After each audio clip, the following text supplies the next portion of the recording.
that aside for just a moment, Simone de Beauvoir, arguably the biggest feminist of second wave, the French intellectual who was buddies with Jean-Paul Sartre, and they got in trouble for grooming underage kids and seducing them and all kinds of crazy stuff. But she's respected as the greatest feminist intellectual of the 20th century, and she was super influential. And in a 1970s interview with Betty Friedan, she said, "I don't believe that society should give women the opportunity or the choice to stay home and be mothers, because if we do, they're all going to pick that. And I don't think it should be an option." So oh my God.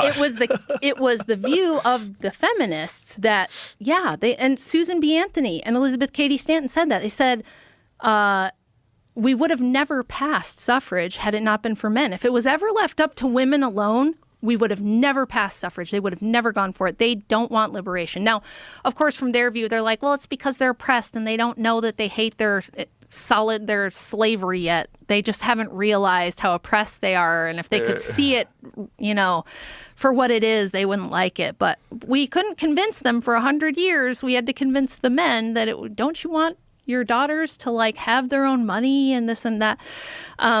So the feminists themselves say women didn't want it. If we ever left it up to women, they wouldn't have ever chosen it, at least not as a whole. Sure, there would always have been a minority